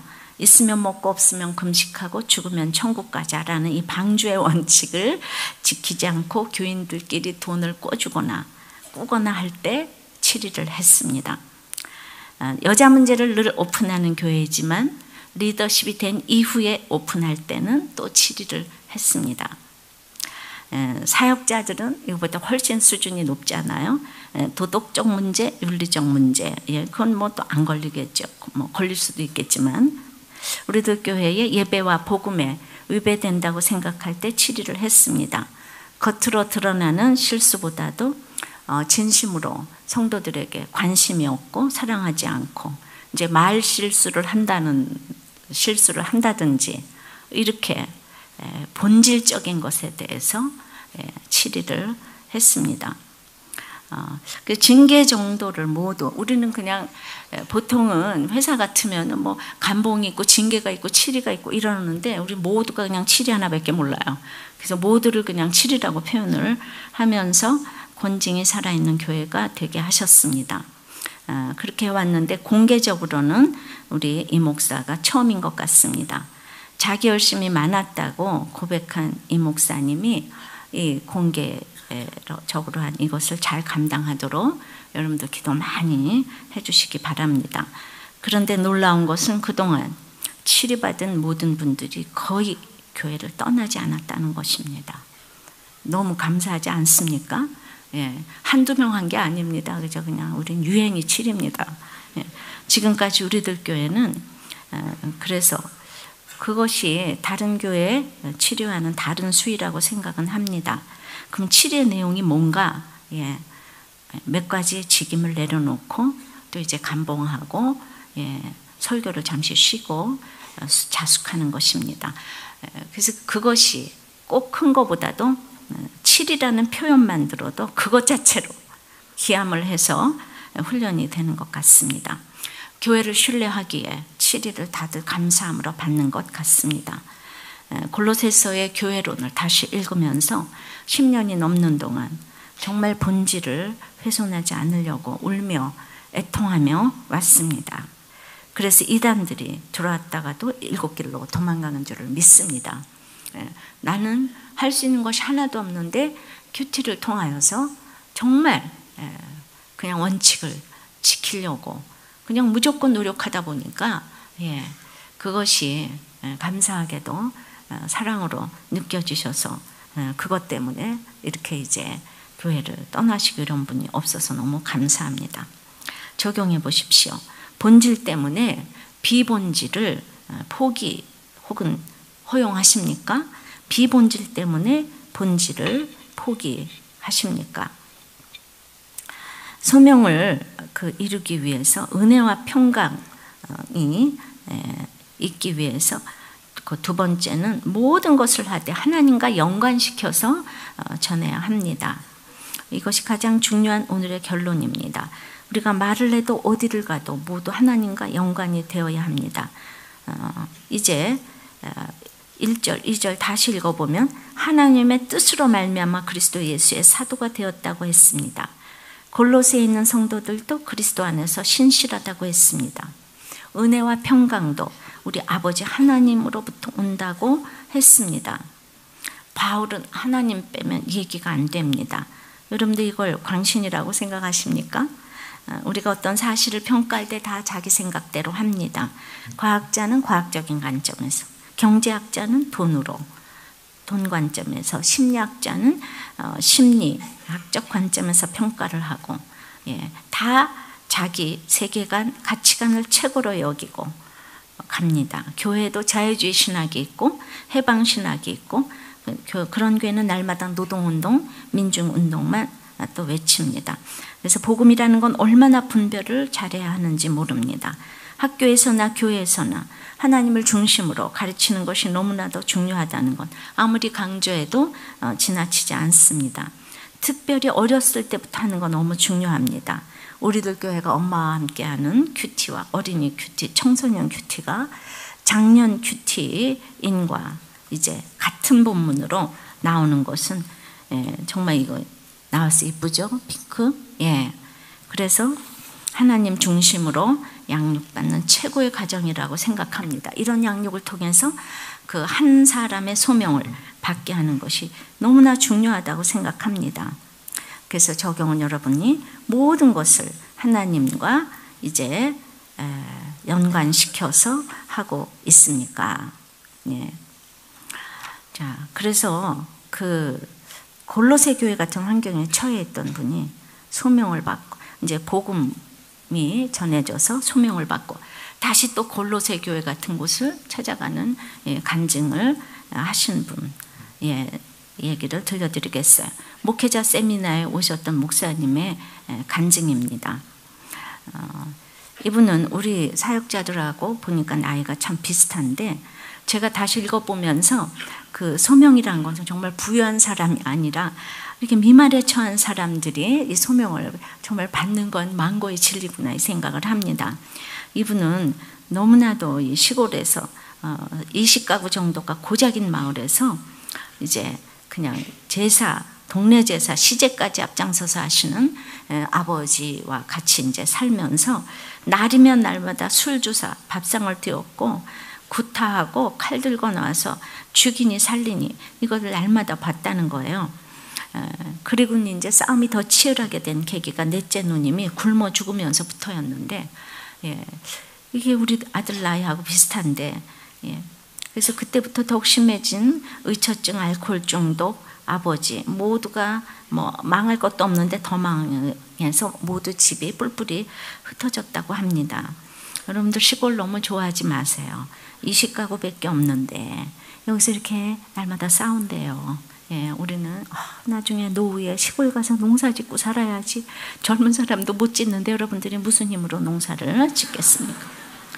그래가지고 자기는 큰 집으로 보내줬는데 그 큰 형이 자기 집 바깥 돈을 축낸다고 시간을 정해놓고 이 5살부터 간 자기를 지게작대기, 회초리, 허리대로 시간 정해놓고 구타를 했습니다. 그때 내 나이 7살 1학년이었습니다. 그래서 그때부터 자기도 화가 나면 돌을 들어 아이들의 머리를 찍었고 나쁜 짓을 일삼아 했습니다. 가출을 밥 먹듯 했습니다. 7살 나이에 일주일, 2주일씩 여러 번 가출을 했으며 길바닥 기차역 버스 대합실 심지어 경찰서에 가서 밥을 얻어먹기도 했습니다. 오로지 엄마가 보고 싶었습니다. 근데 5학년쯤에 다시 우리 가족은 합쳐지게 됐습니다. 기쁨보다는 다시 시작되는 아버지의 구타, 술주정, 싸움의 반복이었고 아버지는 인생이 괴롭다며 쥐약을 3번 드셨지만 매번 살아나셨습니다. 사실 나는 죽기를 바랐습니다. 그랬는데 하루는 온 집과 자기 몸에 석유를 뿌리고 죽는다고 그랬는데 불만 나고 집주인이 달려와서 말리는 바람에 또 살아났습니다. 이렇게 알코올 중독에 빠진 아버지에게 간경화 말기 폐에 문제가 있어서 이제 6개월 정도 산다는 병원의 진단이 떨어졌습니다. 날마다 시름시름 하던 아버지 입에서 당신 교회나 나가보지 라는 말을 들었습니다. 그때까지 나는 그 아버지가 얼마나 죽기를 바랬는지 모릅니다. 사춘기가 지나고 고등학생이 되면 나는 때렸던 사촌형과 아버지를 죽이리라 생각하며 초등학교 시절부터 칼을 품고 다녔고 그리고는 죽고 싶었던 나는 칼로 자해를 시도하기도 했던 터라 아버지가 죽는 게 당연하다고 생각을 했습니다. 그런데 어머니가 교회를 나가셨습니다. 근데 얼마 지나지 않아 목사님이 다녀가셨습니다. 이게 중요해요. 목사님은 참 신방을 가셔야 되겠어요. 그런데 이상하게 약도 병원도 가지 않았던 아버지가 점차 차도를 보이기 시작했어요. 이게 중요해요. 결국 당신도 교회를 나가기 시작했습니다. 우상숭배, 시제, 정말 사주팔자 이거 신봉하는 아버지가 서리 집사 직분을 받으며 끊지 못했던 담배와 술을 완전히 끊으셨습니다. 이제 그 후로 매주 나를 전도하기 위해서 학생부를 하는 아이들이 찾아왔습니다. 이제 3박 4일을 자기가 끌려갔는데 자기가 가서 첫 번째 한 기도는 당신이 있으면 나타나봐 있다며 하는 것이 나의 최초의 기도였습니다. 그런데 그곳에서 예수 그리스도를 구주로 영접하게 되었습니다. 회개의 눈물이 아니라 위로하심에 나오는 절규의 눈물이었고 태어나 단 한 번도 듣지 못했던 사랑한다, 내가 너를 기뻐한다라는 말을 마음으로 수없이 들었기 때문입니다. 날마다 마음으로 아버지가 죽기를, 사촌형을 죽이려 칼을 품고 있는 나, 그런 개 같은 내 인생이라고 생각하며 모든 것을 증오하고 파괴하기를 서슴지 않았던 나에게 주님은 찾아와서 사랑한다 하는 것입니다. 쉬지 않고 저는 울었습니다. 그런데 그때부터 아버지, 어머니가 변해갔습니다. 개척교회인 그곳에서 아버지는 그 교회 처음으로 장로님이 되셨습니다. 어머니는 권사님, 누나들은 집사, 나는 전도사를 하게 되었습니다. 예수 믿으면서 제일 나를 아프게 했던 것은 주님, 내가 어렸을 때 구타당하고 집 나가고 아팠을 때 어디 계셨어요? 라는 것입니다. 그러나 주님은 말씀하셨어요.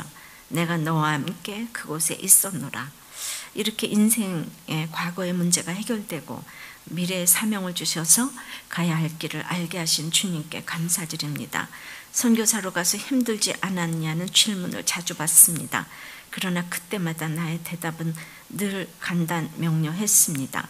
사랑하니까요. 말씀을 맺습니다.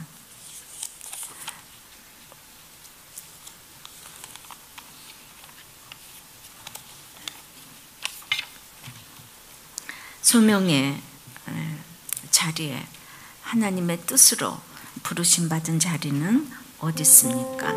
하나님의 뜻이라면 기름 부으심이 있을 것입니다. 소명의 자리에 함께할 동력자, 형제가 있습니까? 내가 찾아가야 할 힘든 소명의 대상 골로새 교회는 누굽니까? 소명에는 은혜와 평강이 반드시 따라옵니다. 찬양하고 기도하겠습니다. 그 말씀 기억하며 함께 찬양하십시다. 따스한 성령님. 묵상으로 가정을 살려내는 이런 소명을 주셨다고 생각을 합니다. 지난주 우리 사사기 큐티했습니다. 4장에 드보라가 사사가 되어 40년 통치했다고 합니다. 그 당시 그 바락이 용사였지만은 본인의 영광은 제쳐두고 오직 이스라엘의 승리만을 위해서 그 드보라 밑에서 철저히 2인자를 자처하면서 드보라를 의지하는 장면이 나옵니다. 그런데 가나안 장군 이 시스라를 죽인 것은 드보라가 아니라 또 다른 여인 헤벨의 아내 야일이었습니다. 그런데 신약에 히브리서 11장 믿음장에 보니까 드보라도 아니고 야엘도 아니고 시스라를 결국 죽이지도 못한 그 바락이 그 믿음장에 딱 올라가 있더라고요. 왜일까요? 그때나 이때나 정말 여자가 리더십을 가지는 것은 기적 같은 일입니다. 전쟁 없는 태평 시대가 그때도 80년 동안 지속되더니 그 전쟁이 없으니까 이스라엘 남자들이 다 약해지고 그래서 그 야빈이 쳐들어왔어요. 철병거 900대를 가지고 20년 동안 학대를 견디지 못할 정도가 되었을 때 하나님께서는 여자 사사 드보라를 세우셨습니다. 불같은 성질을 가진 남편 랍비도색에 훈련을 받은 드보라는 종려나무 밑에서 상담하다가 그냥 저절로 사사가 되었습니다.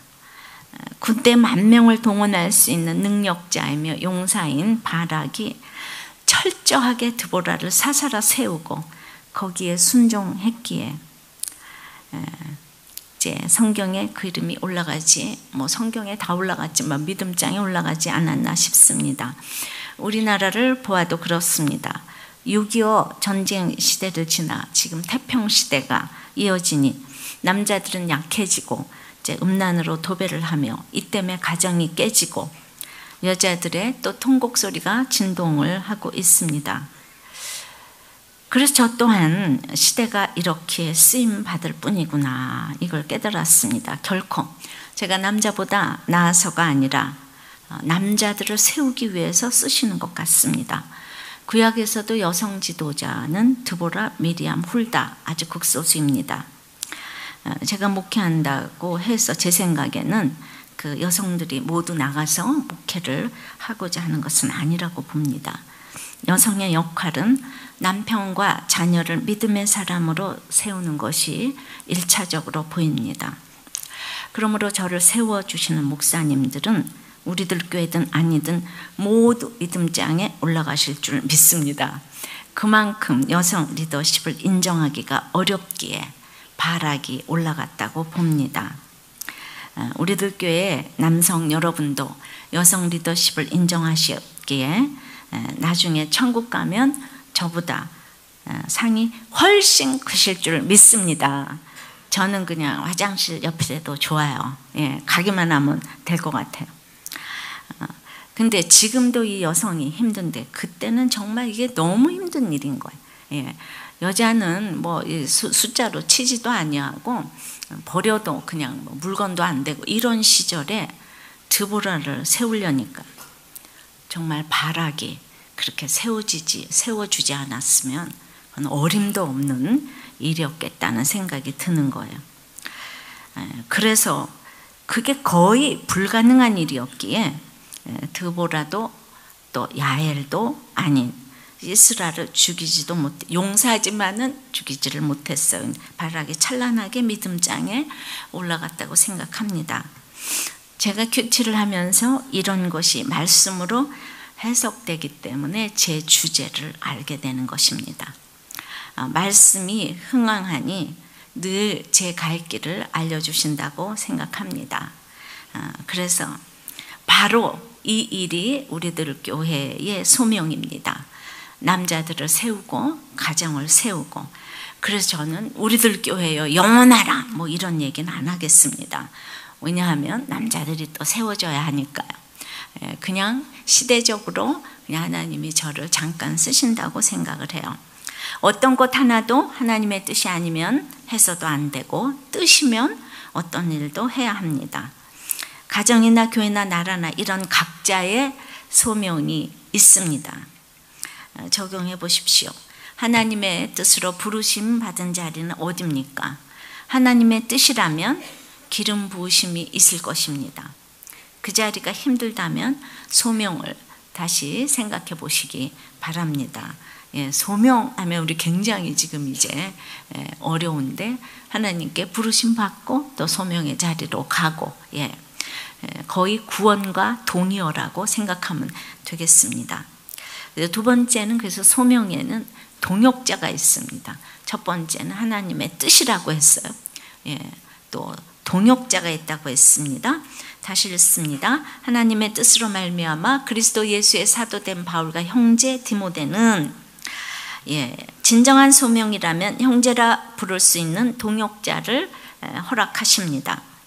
디모데는 터키 남부 루스드라 태생으로 이렇게 배경이 좋지 못했습니다. 어머니는 유대인이었지만 아버지는 헬란이었고, 바울의 동역자가 되기에는 출신이 따르지를 못했어요. 아버지가 헬라인, 얼마나 이방인을 아주 개처럼 무시하는 유대인들이었기 때문에 바울의 제자가 되기에는 너무 멀었습니다. 루스드라도 그렇게 내세울 만한 도시가 아니었습니다. 이런 디모데였는데 1차 전도 여행 때 그리스도인이 된 이후로 한결같이 믿음이 성장하여 바울의 오른팔 역할을 하게 됩니다. 아들로 시작된 디모데가 형제로 불림을 받습니다. 이것은 내 힘이 아니라 하나님의 뜻에 맡기고 하나님이 주시는 힘으로 가르칠 때 이런 믿음의 걸물을 키워낼 수 있음을 보여줍니다. 늘 내 힘으로 하면 생색밖에 날 것이 없습니다. 제가 고등학교 때부터 시작해서 목회하기 전까지 대학에 출강을 했기 때문에 굉장히 오랜 세월 피아노를 가르쳤습니다. 피아노를 잘 가르쳤는지 모르지만 내가 피아노는 잘 가르쳤지요. 잘 가르쳤는지 모르지만 내가 진정한 제자를 키워냈는가 생각해 보면 별로 자신이 없습니다.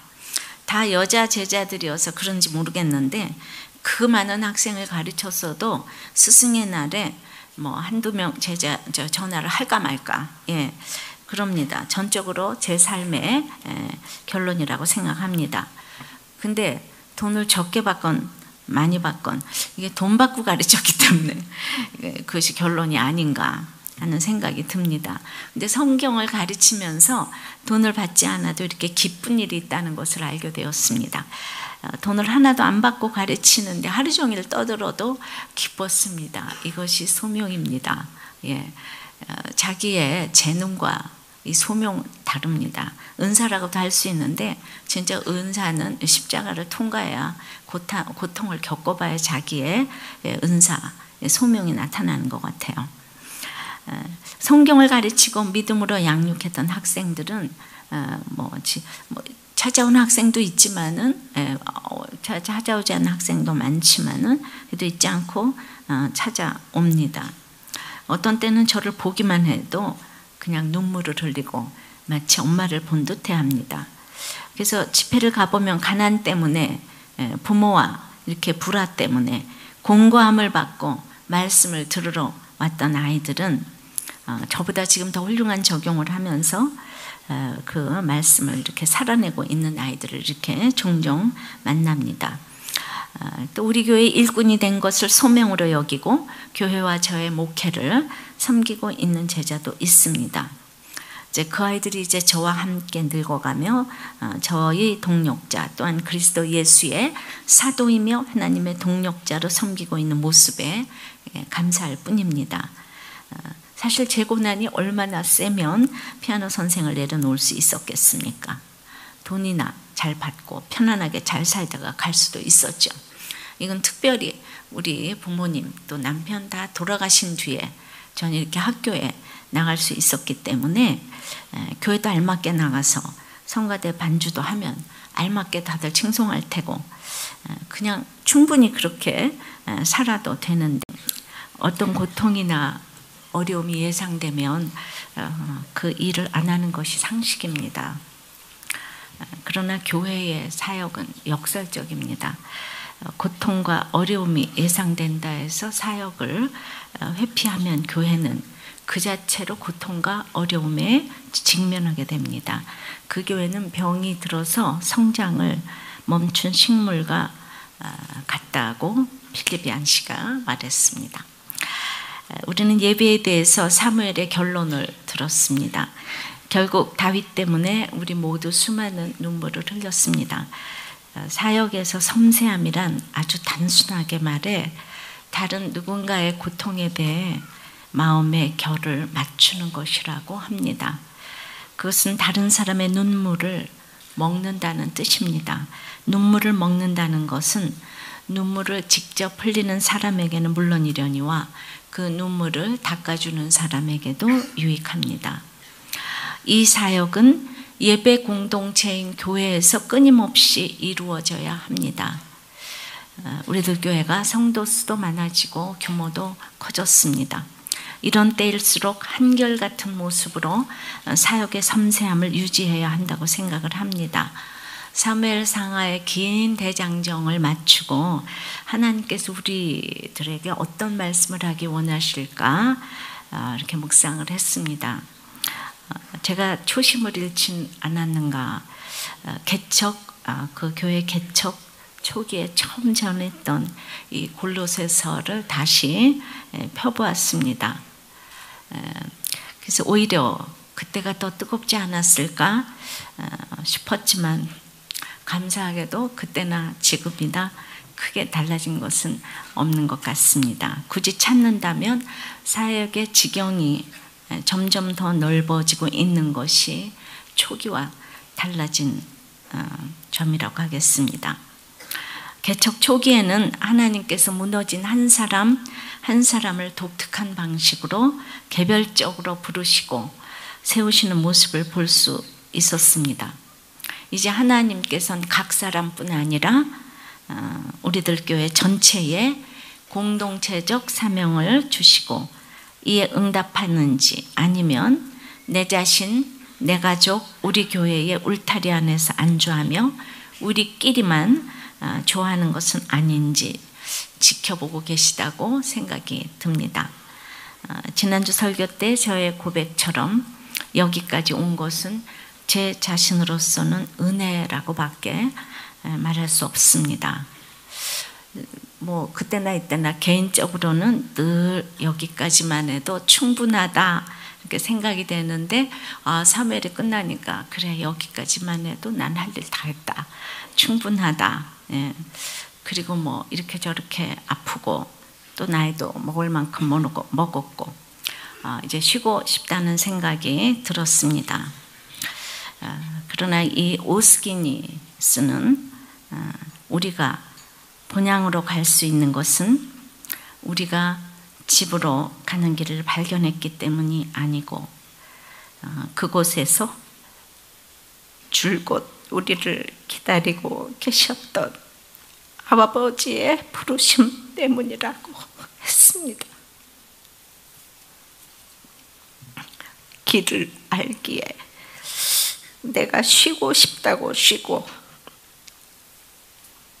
여기까지라고 제한 짓는 것은 하나님의 부르심의 방식이 아니라고 생각했습니다.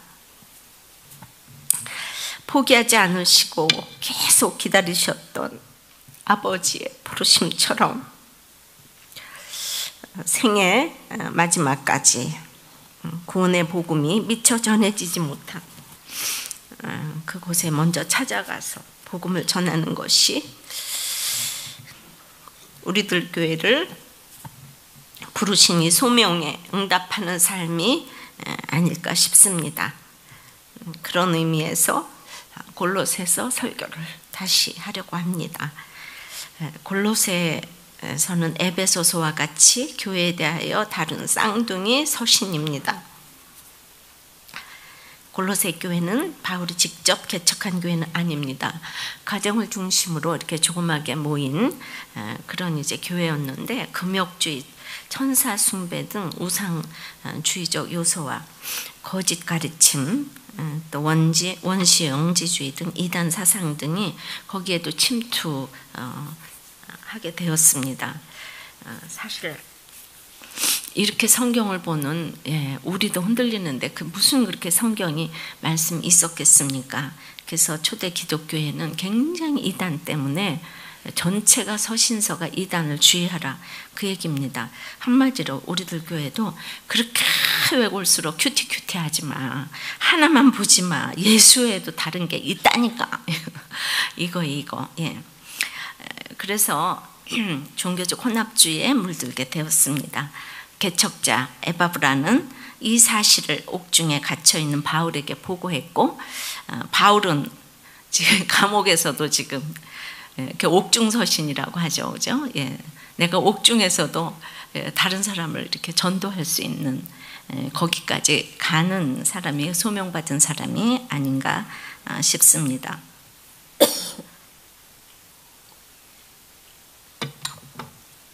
오늘날 이 시대에도 수많은 사설들이 난무하지만 오직 그리스도 예수께만 완전함과 탁월하심이 있습니다.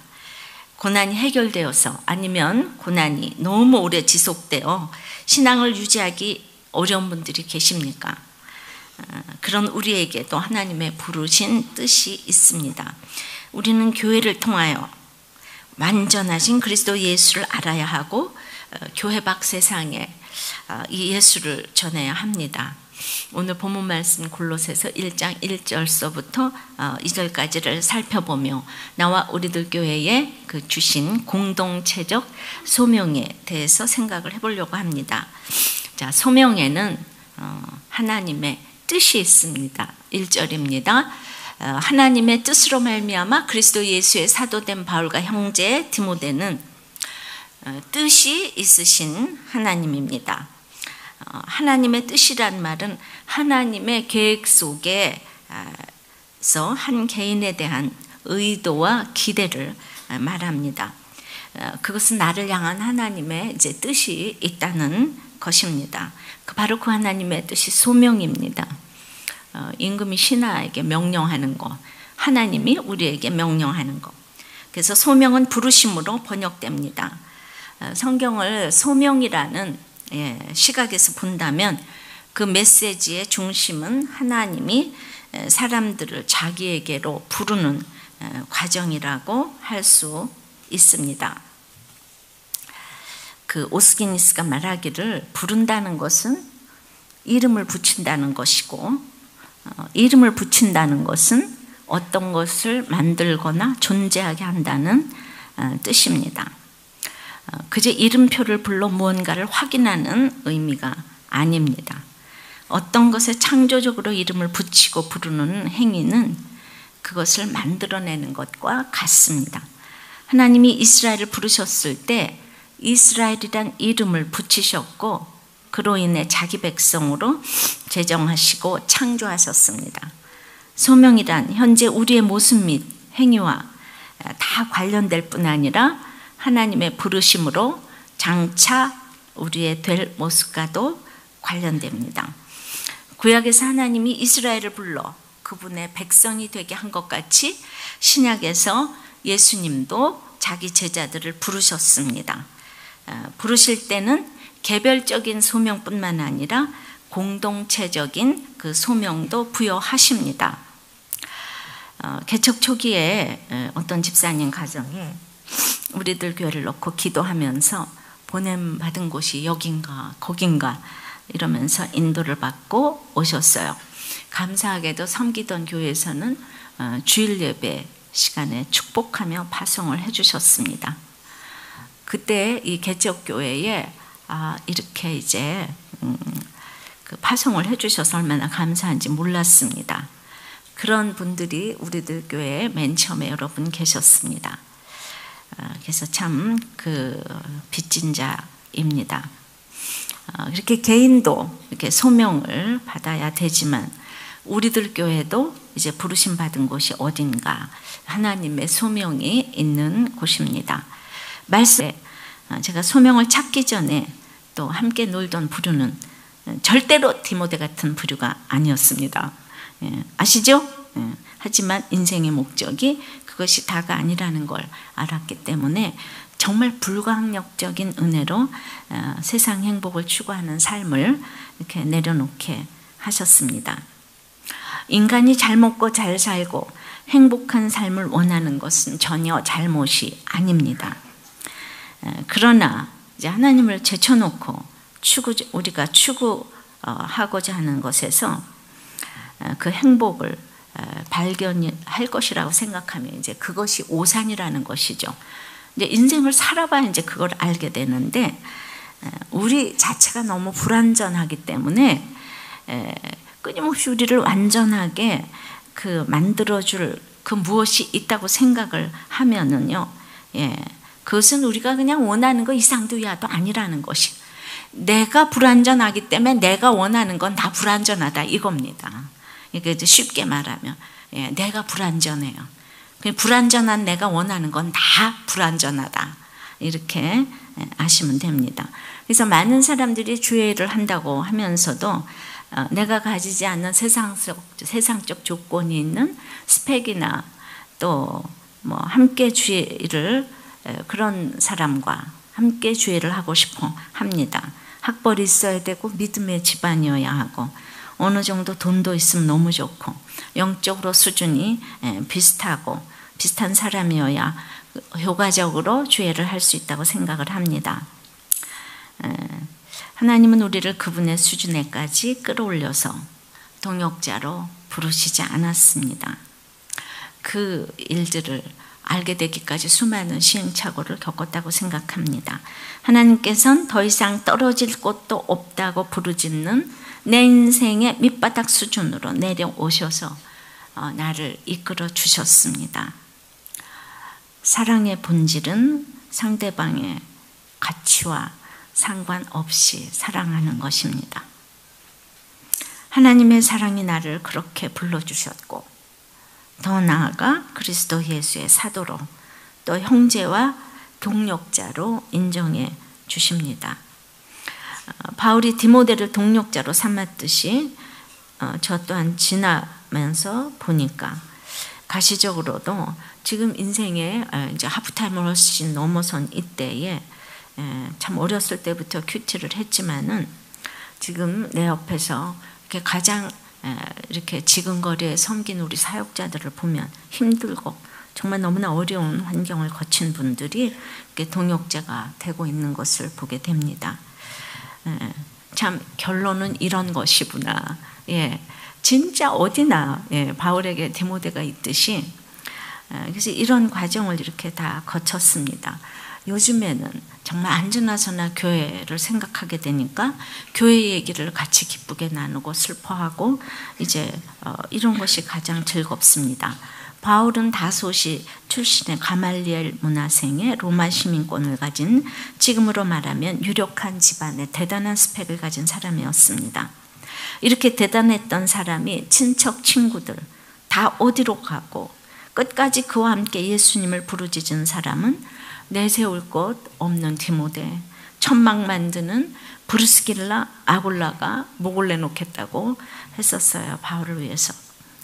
제 태생은 도저히 그럴 수가 없는데 저의 학력과 경력과 알량한 지식이지만은 모든 것을 떠나서 정말 같은 것에 기뻐하고 슬퍼하고 웃고 울고 할 수 있는 지체가 생겼다는 것, 이것이 기적이라고 생각을 합니다.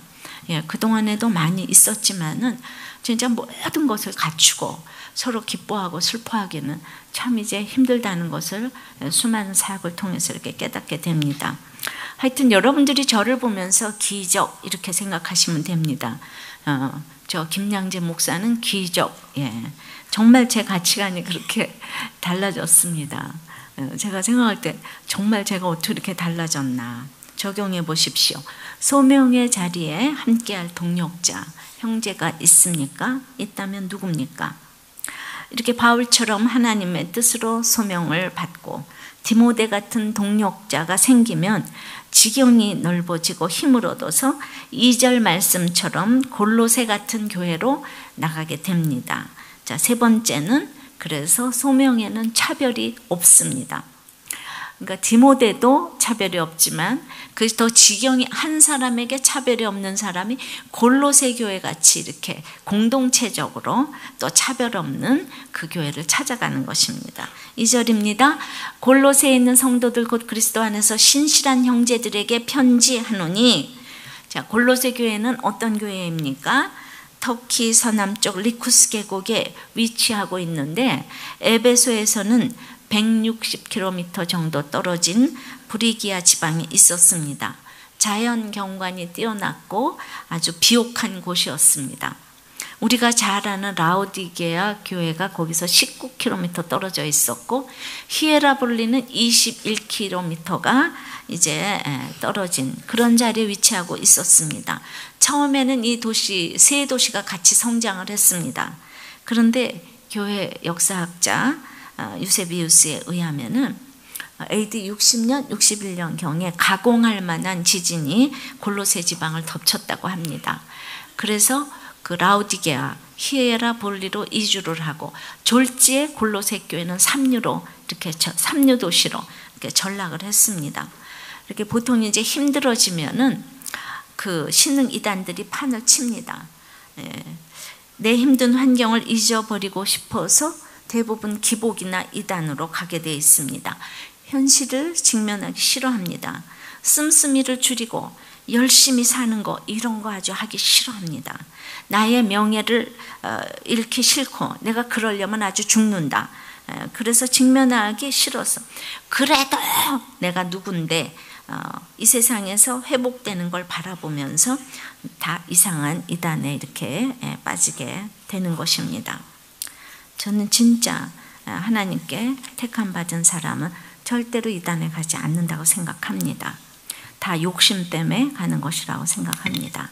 그 시대의 부유한 도시였던 라오디게와 히에라볼리는 그 당시는 좋았을는지 모릅니다. 하지만 계시록에서 차지도 덥지도 않은 그 라오디게아를 토해내리라. 당시에도 이미 책망을 들었습니다.